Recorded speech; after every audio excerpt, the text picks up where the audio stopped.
Medical assessment. I have a patient I've been dispatched to that is complaining of abdominal pain. I have my BSI, and I make sure I don't see any hazards around the patient. Looks safe to approach. I have one patient, and he has been complaining of abdominal pain. There's no history of any falls or any trauma, so I don't think I need to take C-spine. Approach the patient. Hi, I'm Todd. I'm a paramedic. I'm here to help you and ask what's wrong. My general impression of the patient is that he appears to be alert. He is breathing adequately, and his skin looks a little pale at this time. He is able to answer my questions, so he is alert on the AVPU scale.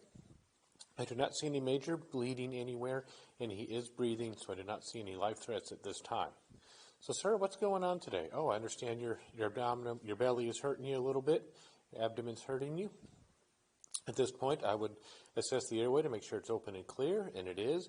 I would look at his breathing for rate, rhythm, and quality. He appears to be breathing 14 times a minute. I do see chest rise and fall. Nothing tells me I need to give him oxygen at this time, but I'm going to let my partner put him on a pulse ox so I can determine the oxygen saturation. At this point, I'm going to go ahead and check a radial pulse. Feel a radial pulse of 92 and regular. While I'm here, I'm going to check for skin condition. Feels a little cool and a little moist. And then capillary refill time. And once again, I look for any major bleeding. I do not see any. The pulse ox reading was 96%. So I'm not going to administer any oxygen at this time. I do consider this to be a stable patient at this time, and we're going to continue with our assessment. I'm going to let my partner get their vital signs.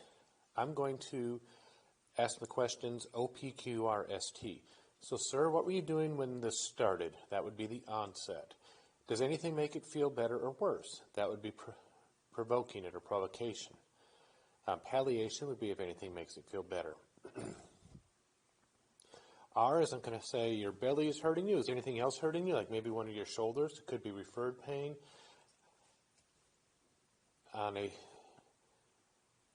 Have him describe the pain to you. He says it is a cramping type pain.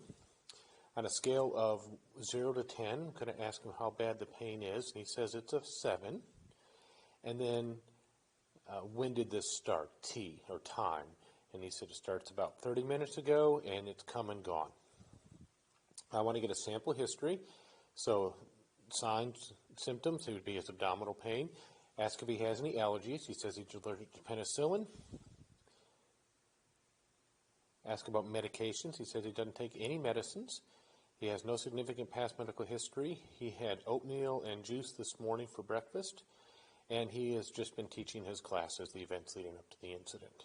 So signs and symptoms, allergies, medications, past medical history, last oral intake, and events leading up to the incident. There's a couple of things I would want to assess on this patient. I'm going to get my stethoscope out, and I want to listen to his lungs.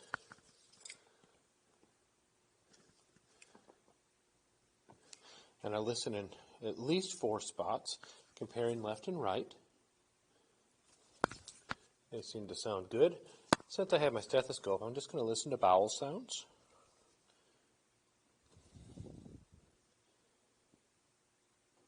They sound normal.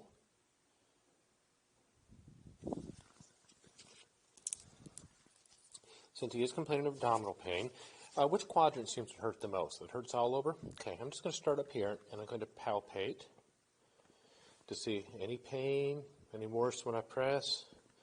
I'm also feeling for any rigidity.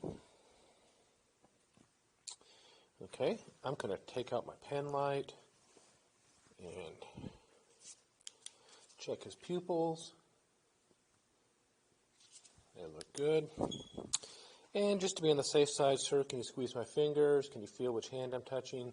Squeeze my fingers with the other hand. Feels good. I'm going to come down to his down to his feet, and I'm going to have him push down, pull up. Sir, which foot am I touching? And assess the circulation, sensory, and motor. Since you're complaining of abdominal pains, I want to ask if he had any changes in his bowel habits or bladder habits, so any problems going to the bathroom. Ask if he's feeling nauseated. Ask if he's thrown up. Ask about the last time he had anything to eat, and if there was anything different than the last time, or other times, anything different that he ate this time. Just trying to rule out like food poisoning. Since there's not a whole lot that I can do for him, his pulse ox was good. I'm not going to give him oxygen at this time. There's no further orders that I need to do. My partner has gotten the vital signs, so I'm going to go ahead and start transporting him to the hospital, give a rated report to the hospital, and since he's a stable patient, I could reassess him every 15 minutes.